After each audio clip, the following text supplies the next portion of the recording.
Hello everyone, this is Whitney from Starhearth Astrology, and I am here to talk about this upcoming week, which is our first quarter of the moon to our full moon lunar eclipse in Capricorn. So we are starting out in our first quarter, and we are going to move to the full moon.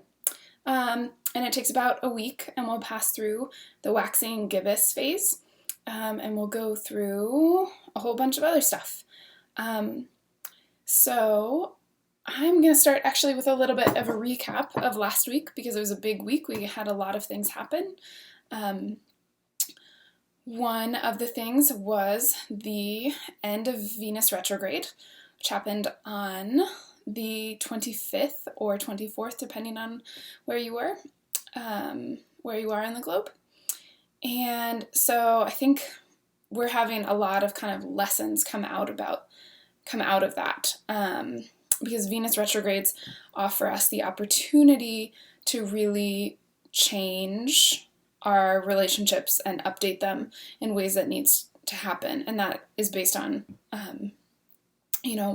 the opportunity that Venus retrograde brings, which is to break patterns in relationships and to reconsider what it is that we really value. So hopefully some interesting things are coming out of that for you.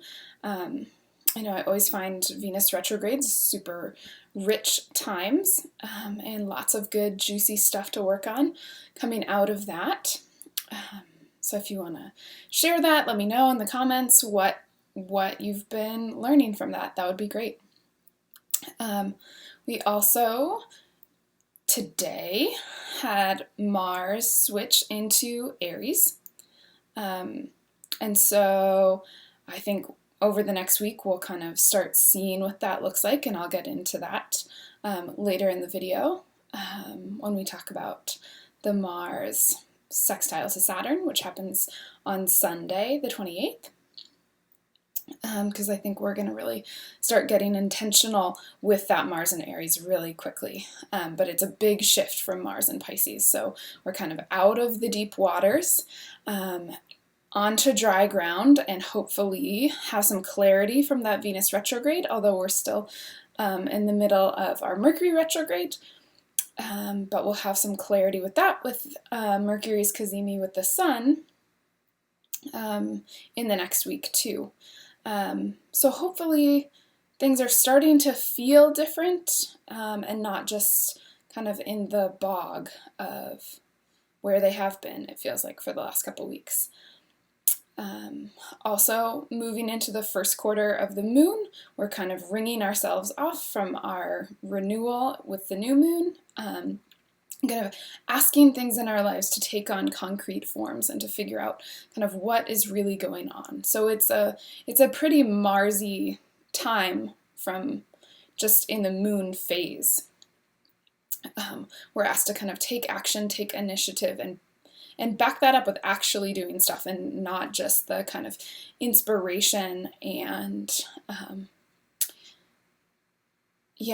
kind of imaginative inspiration of the new moon, but really kind of putting our actions where our principles are, and seeing what we can really what visions we can really bring into fruition, and which ones we maybe need to wait for another time or just are not ripe. So yeah, let's do it. Okay, so our first quarter moon phase begins right at 2:15 a.m. Mountain Time on Sunday. So it's really, we've got a really clear division.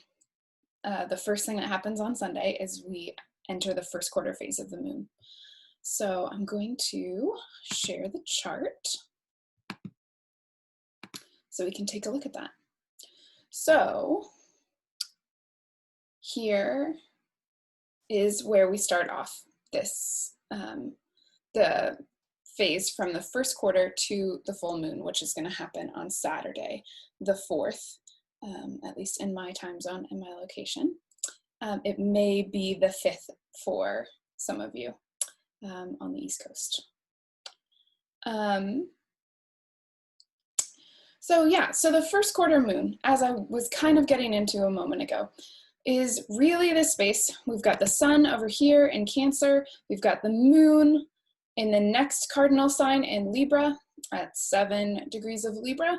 And they are making that square aspect, and squares are of the nature of Mars. And so there's naturally some action, possibly some conflict. They're a kind of crisis point. And that first quarter crisis point is really about, okay, from our kind of dive into the dark part of the hemicycle, our renewal with the new moon, our inspiration with all of this waxing energy coming out of the new moon, what is really going to come into being? And so this is when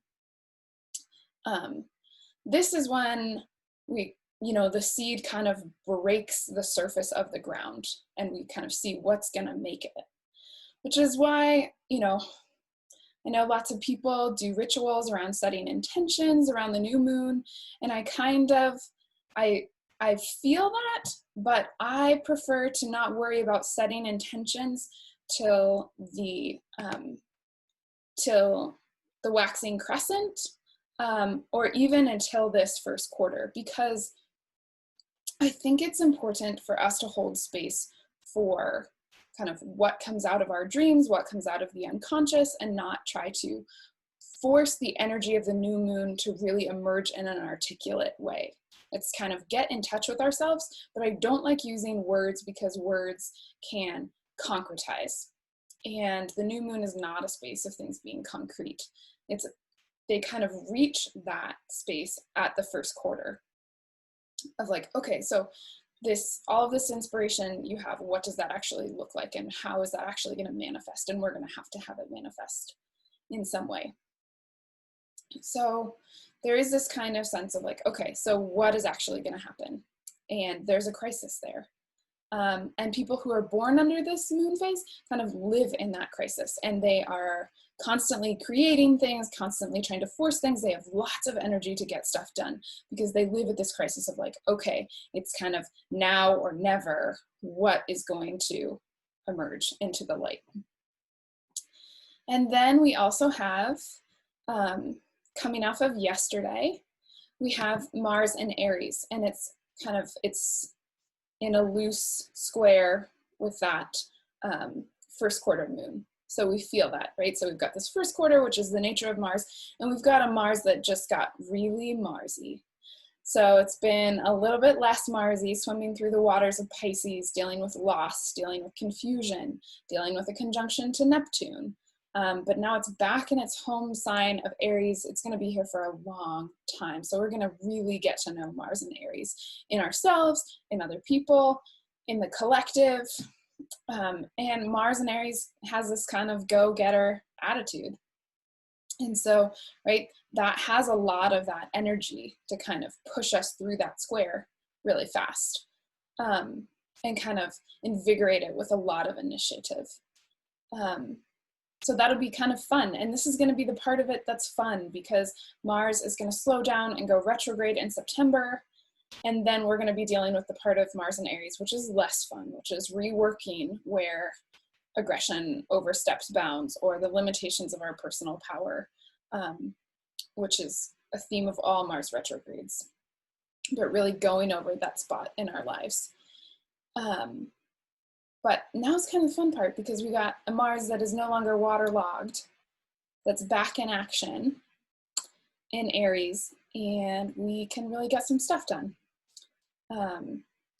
And so kind of the first thing that's going to happen is, as we move the chart along, let's see. So this happens, and just checking my notes at about 5 a.m. We've got Mars, and it's actually like 4:56 a.m. or whatever, but we've got Mars in this sextile to Saturn.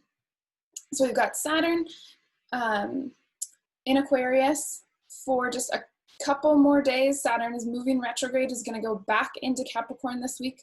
So we're going to feel that shift of that Saturnine energy, but they are kind of, there's a transmission of information between Mars in Aries and Saturn in Aquarius that happens on Sunday morning, first thing.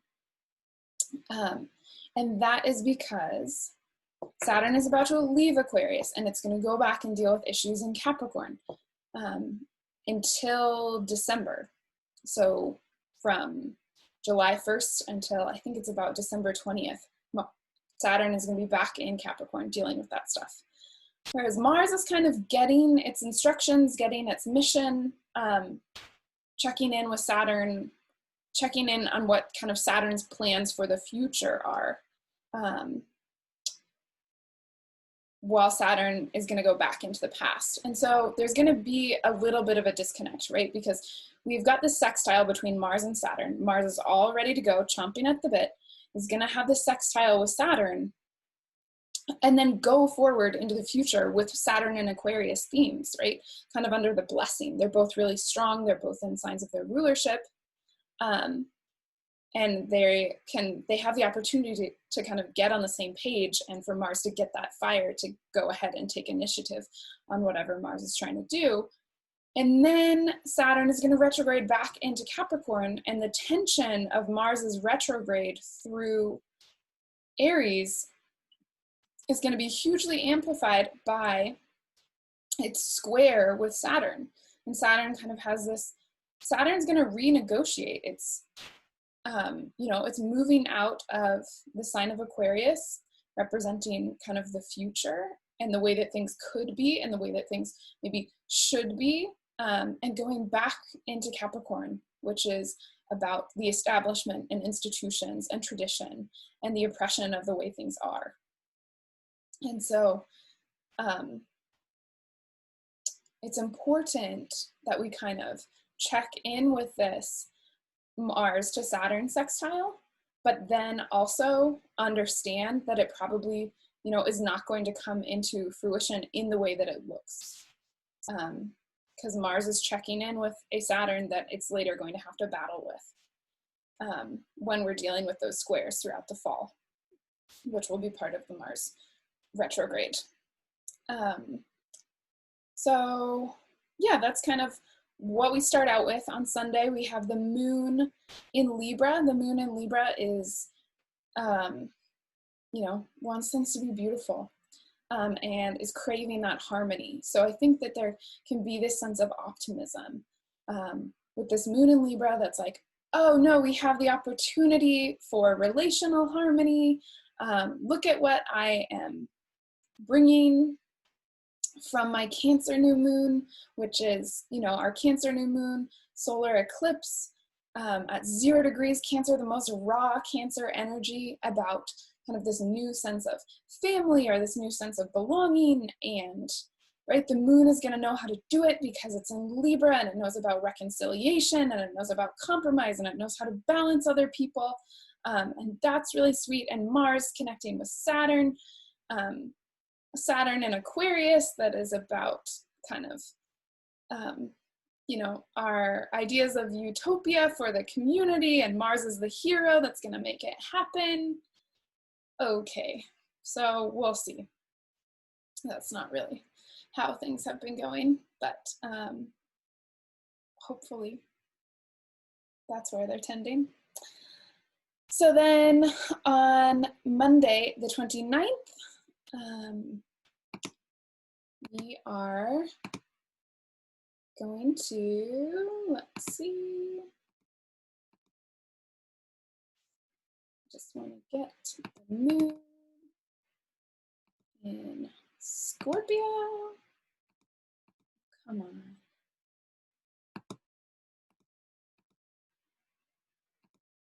There we go, the moon in Scorpio.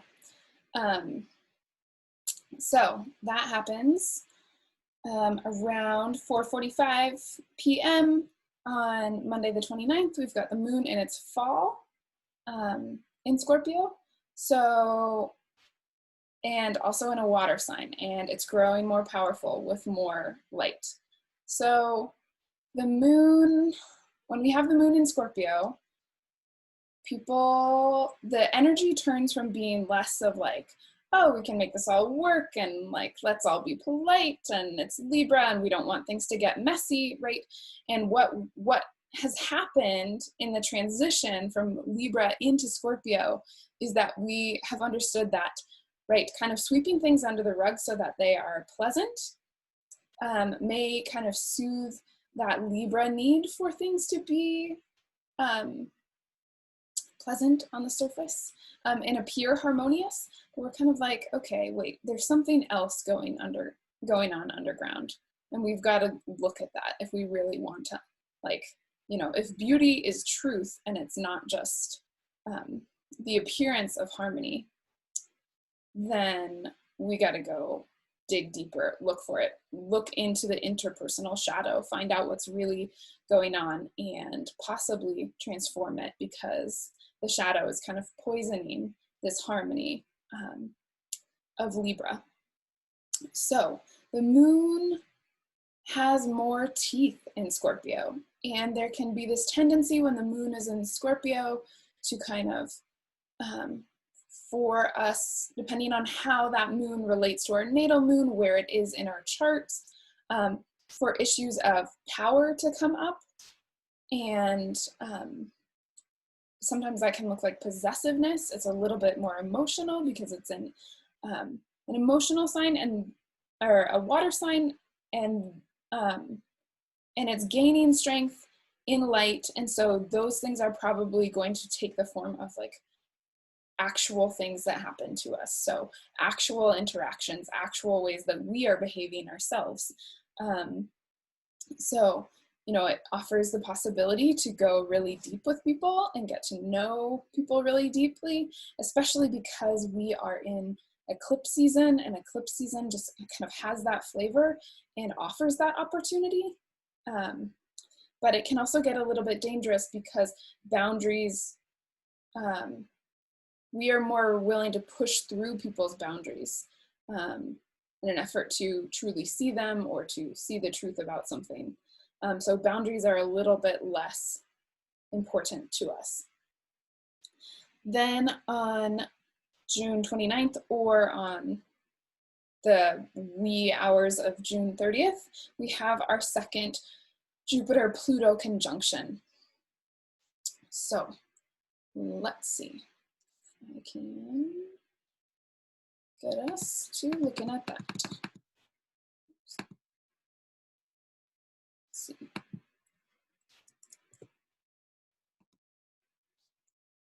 Yep, okay, so we got it right there at 11:45, 11:46 p.m. Mountain Time. We have our second Jupiter-Pluto conjunction. The first one happened April 4th. The third one is going to happen in November. There's lots of astrologers talking about this.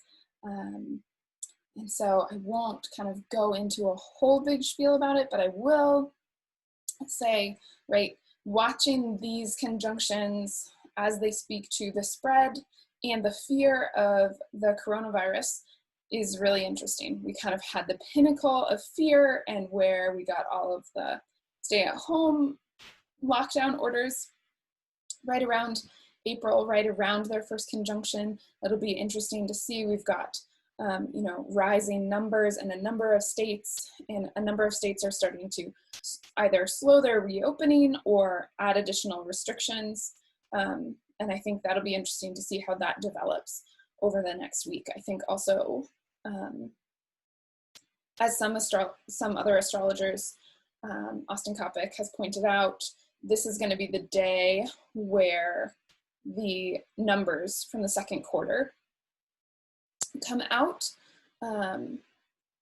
speaking on economics. And so we're really going to start seeing in this first week of July how bad the effects really are. And Pluto tends to reveal things. Jupiter is negotiating difficult territory in Capricorn. And so we're really going to, there's a possibility of a revelation of some kind around how big these issues really are.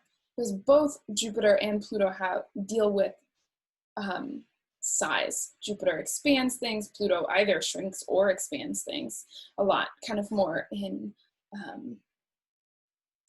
an archetypal way or almost in an existentialist way.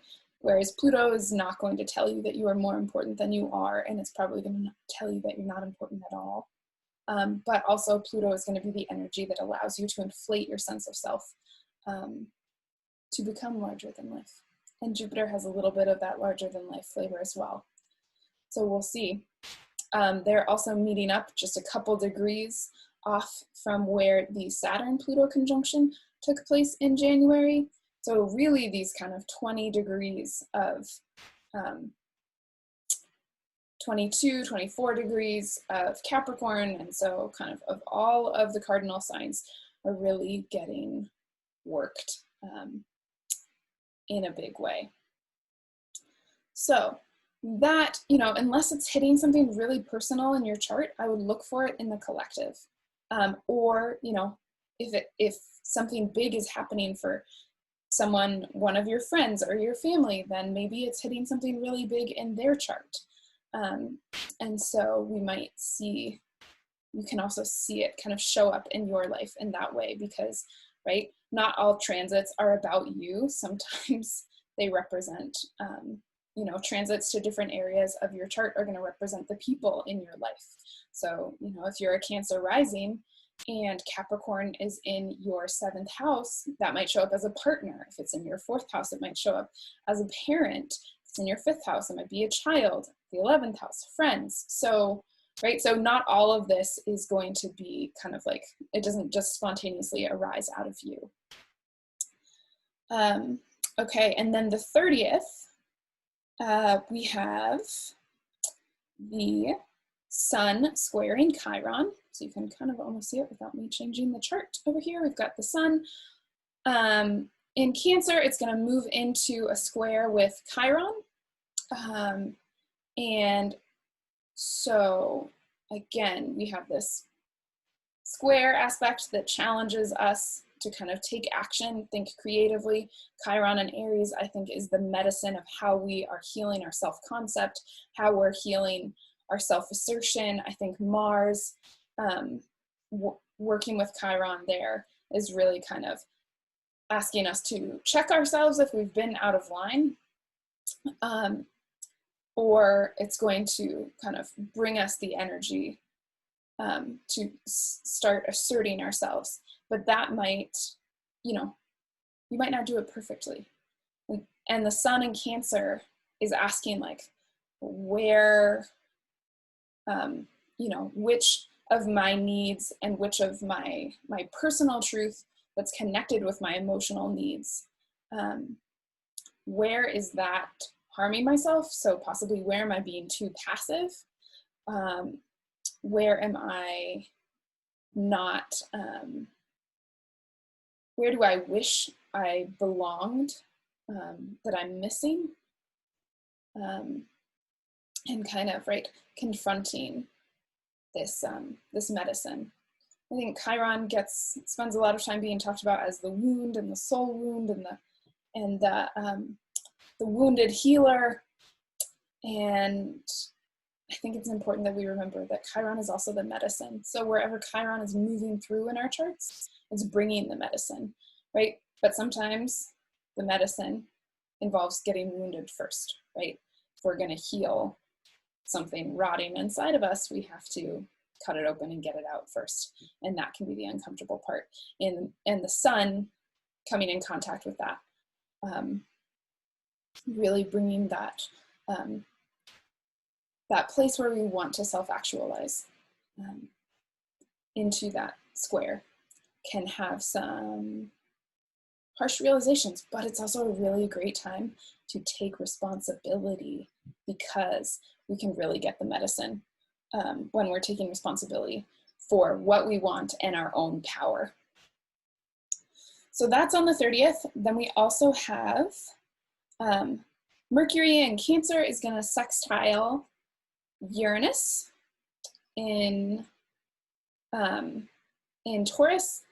So I think that'll be a little bit of just like mental juice, and it'll be like a little bit of, I don't know, like pop rocks in your brain or something.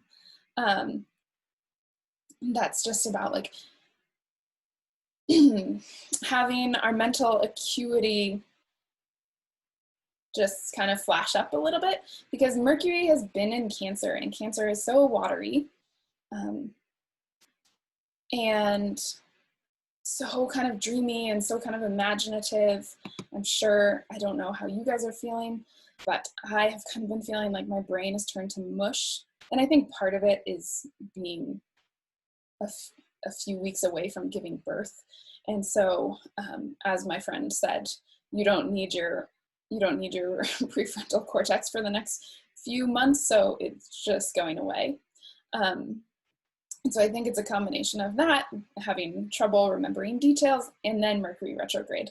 And so I'm looking forward to the sextile of Mercury and Uranus. You know, it's not going to be a huge deal, but to get some kind of like oomph and some of that energetic mental stuff back. Because then also what happens is we have the cazimi of the Sun and Mercury happening on the 30th. So the Sun is going to conjoin retrograde Mercury, and that is kind of the jewel at the heart of each retrograde. This is the moment of clarity. This is the turning point. This is the midpoint. Not always like if you count the calendar days or if you count the degrees, but this is really the heart of the retrograde. This is the period where Mercury, as the old wise man, went retrograde and is getting reborn as the student and as kind of curious baby Mercury. So what happens in Mercury retrogrades is that we break patterns in our thinking, we break patterns in kind of our autopilot habits. And part of the ways that we do that is that we head in and Mercury retrograde starts making things complicated. So things are not working out, communication is not happening directly. Sometimes we have to redo things a bunch. It's asking us to slow down. And what happens when we slow down, or we get tripped a bunch and then we have to slow down because we're totally stopped, is that we get to rethink, revision, redo all of the retrograde words. And there's a moment where we gain that vital piece of information that kind of is the heart of the retrograde. And sometimes it looks like a moral lesson, and sometimes it looks like a practical lesson, and sometimes it looks like an emotional lesson, and sometimes it looks like just getting like a letter or an email, or right, this piece of information that really gets you back on track. Yeah, the most profound time that this happened to me was back in November 2019, and I found out that I was pregnant on the Mercury retrograde cazimi. And so that was a big piece of information that changed, well, everything, and is still changing everything. But it was just like the most literal, like, oh, okay, here's the cazimi. And so let's look at the chart for the cazimi. Let's see. So, right, so when we have the cazimi, we've got a Mercury that got way ahead of the Sun, slowed down, stopped, it's coming back for the retrograde, and when it meets up with the heart of the Sun, we have the cazimi. And when Mercury is retrograde, it's in between the Earth and the Sun. And so we've got Mercury the closest it gets to us, and it's got the purifying light of the Sun shining through it and kind of giving us this really clear message that is connected with the Sun, with our highest self, and with kind of, yeah, the purity of whatever mission that we're on, whatever story we're living. We kind of get this like gem.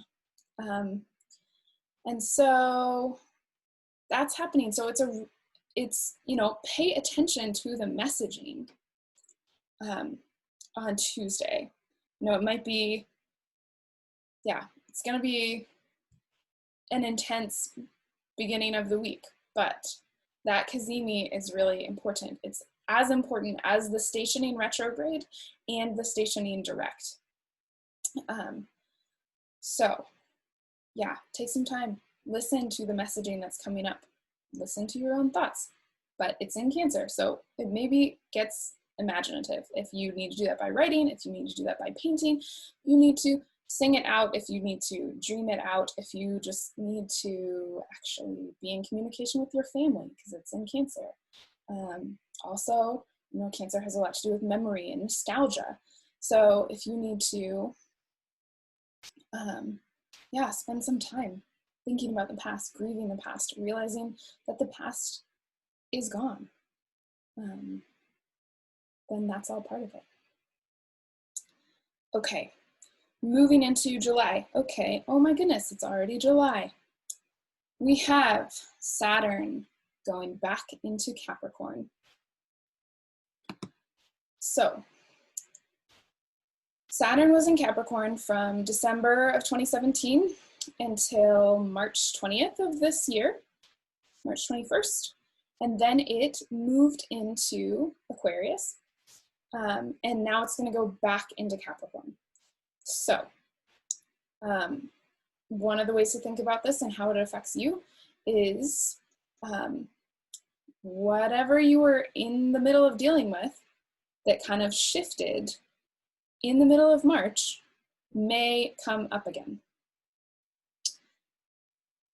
Saturn in Capricorn has, I just think of him as kind of like the old king. And Capricorn, as I said before, represents the establishment, institutions, the weight of them, so can feel oppressive. I think we will, we've had Saturn move into Aquarius, where it has been for many of the major civil rights upheavals in the last century. And so we've seen that start happening again. Now with it moving back into Capricorn, I'm a little bit worried about what we might see in terms of the government overreaching, the strength of policing, of the weight of history. I wonder if we'll see some statues get some battles around the statue thing. So it'll be interesting to see what happens when Saturn goes back to kind of finish clearing up. It's almost like Saturn, was dealing with a task and then got called out into the streets when it moved into Aquarius, and now it's going to go back into Capricorn and clean that up, hopefully. But it's going to have to deal with Mars. Mars that's ready to take some power back from Saturn, and Saturn's not going to want to give it up.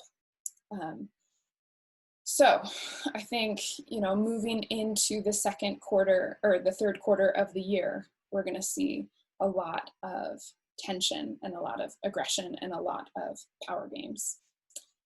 We also have the moon going into Sagittarius. And so the moon in Sagittarius is ruled by Jupiter, who's in Capricorn, who's still in that conjunction with Pluto because they're both moving so slowly. So we might feel the weight of that Jupiter-Pluto conjunction more strongly starting on Wednesday evening. And that will continue until the moon goes into Capricorn on Friday the 3rd, where we're gonna feel Saturn's shift a little bit more. So when the moon, it matters its phase, it matters which sign it's in, it matters where and how the ruler of that sign is doing. So the moon in Sagittarius. But you can also check where Sagittarius is in your chart, and kind of notice, just spend time noticing how that feels. So we're also in Cancer season, which means the moon has a much bigger effect on all of us. And of course, if you are a Cancer moon, or you are a Cancer sun, or you're a Cancer rising, the moon is going to have a big effect on you all the time. And paying attention to the moon phases and where the moon is can be really helpful and really grounding if you feel like you're being pulled off center a lot. So I know for me, whenever the moon is in Sagittarius, that's my 11th house of community and friendships. And for some reason, I could almost do it without knowing where the moon is. If I'm feeling super social, the moon is probably in Sagittarius. So look out, friends, I will be calling you. So yeah, the moon moves through Sagittarius. While it's there, it's going to oppose Venus on Thursday and trine Chiron. I imagine that those will, it's a fire sign and it's almost a full moon. It's going to feel kind of nice. It's going to trine Mars in Aries.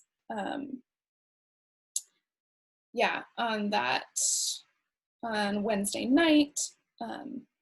And so, we've got some things are moving a little bit, even though we've got Saturn kind of about to grind things back into Capricorn. So things are moving, but they might be moving backwards. And so I would just ride that fun moon in Sag. Hopefully it's fun. And then on Friday night, it is going to go into Capricorn. And in Capricorn, it gets messy, it gets slower. Its ruler is also in Capricorn. So Saturn has moved into Capricorn. Where the moon is, things are going to feel probably heavier. And we're building up towards this full moon. So this culmination of these heavy Capricorn themes, a culmination of the last Capricorn solar eclipse, which we had back in January.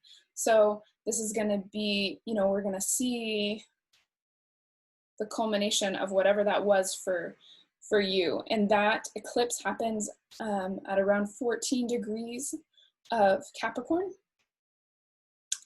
And so if you have anything there in your charts, we can expect to see like some revelation about that, right? The full moon illuminates things. The full moon is also, right, we've got the greatest amount of tension between the sun and the moon. So between what we want and what we need, between our conscious mind and our emotional body. And so there's a lot of tension. It is the emotional peak of the month. I know I was born during a new moon and I hate full moons because there's just too much. It's just too loud. It's like being in this space where it's too stimulating and can be really exhausting. But there can also be a release of big emotions there. So we've got the sun in Cancer in this tender space being brought into tension with kind of, I think the moon, a full moon in Capricorn has to do with what lives in our bodies. I think